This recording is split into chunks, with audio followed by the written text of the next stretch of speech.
What's up guys, this is Engineer Jack. Let's solve a problem now in structural theory, solving deflection in beams using double integration method. So meron tayo ditong simple beam with roller support at B and pin connection at C. So loading natin for this beam, we have a moment of 200 kilonewton meter located at A. Importante class yung location of the loading pag solve natin ng deflections. And we have also concentrated load of 60 kilonewton located at A, which is downward. And by the way, yung moment is clockwise direction. We have also a line load, which is 12 kilonewton meter, located or distributed at member BC. So first step class, we should first solve the reactions, which is kinalculate ko na at point B and at point C. So dapat makakalculate yan class using summation of forces and summation of moments. So let's say nakuha na natin yung reactions, which is yung 130 and 50 kilonewton. We will now cut sa beam kung saan tayo magmo-moment. And that moment is the bending moment equation. So let's say dito tayo magka-cut class here. Ang rule is that from the origin, which is dito, most of the time, nakalocate yan sa leftmost at A or dito most of the time. Then, dyan tayo makukuha ng distance from the cutting point. So let's say dito tayo nag-cut. So that is the value of X. And if that is the value of X, so meaning ito from here at from the roller B to here, this is X minus 5. So, importante yung moment arms once mag-determine tayo ng moment equation. So, considering the left section for the beam, magmo-moment tayo sa cutting point. So, yung moment now, we have moment that is equal to EI double prime. Ito yung equation natin for double integration method. That is equals to, unahin muna natin yung 200, clockwise positive. So, we have 200 multiplied by X minus 0 raised to 0. So, importante yan class kasi X minus 0 representing the location of your moment. Minus 60 multiplied by X, kasi diyan yung distance ng 60 from the cutting point, plus 130 times X minus 5, minus 12 times X minus 5 squared times 1/2. So that is now your bending moment equation. The second step is we will integrate this equation to get the first slope. So isulot ko lang class yung Y prime after integrating the equation.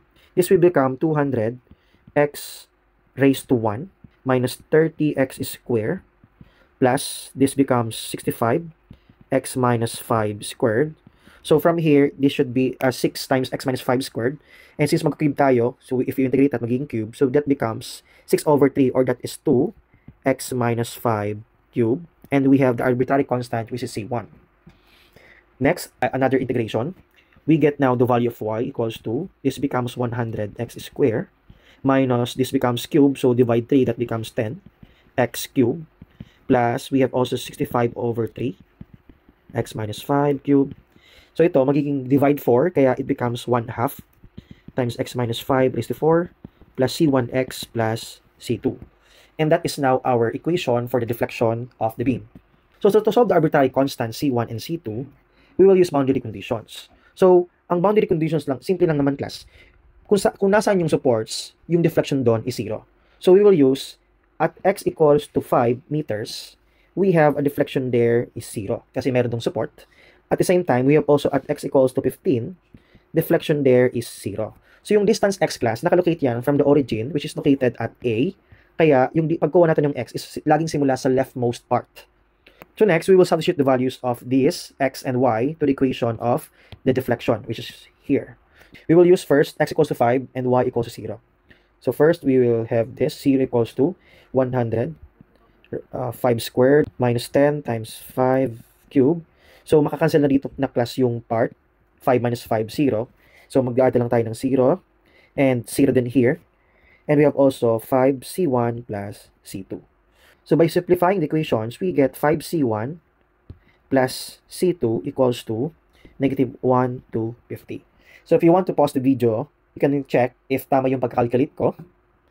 So moving forward, after getting this, let's say this is equation 1. We will now use the second boundary conditions, which is x equals to 15 and y equals to 0. So 0 equals to 100, 15 squared minus 10 times 15 cube plus 65 over 3, 10 cube. Minus 1/2, 10 raised to 4. Minus ko na plus yung 5, that's why we have 10 na lang.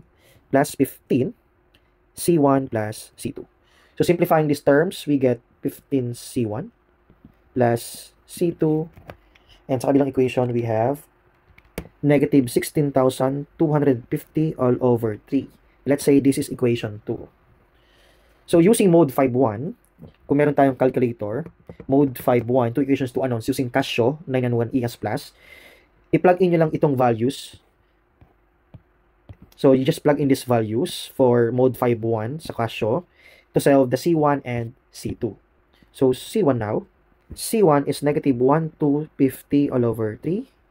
And we have also C2 of 2,500 all over 3.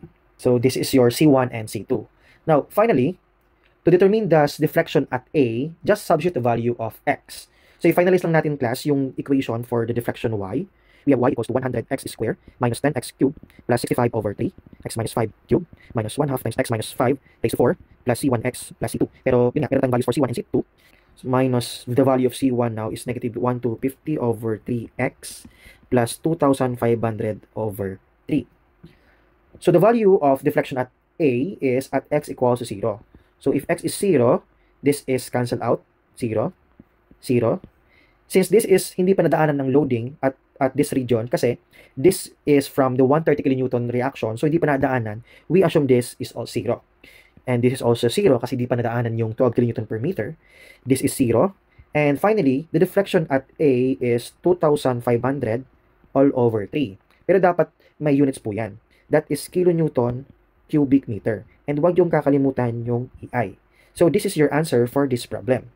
And since positive yung sagot, this becomes upward yung value. Pag double integration kasi class, pag nag-solve tayo ng double integration method, pag negative yung na-solve natin, it indicates that the deflection is downward. Pero for this kind of problem na nakalculate natin, if it is positive, meaning yung deflection is going upward. So that's it guys. Thank you very much for watching. I'm Engineer Jack and follow me for more videos like this.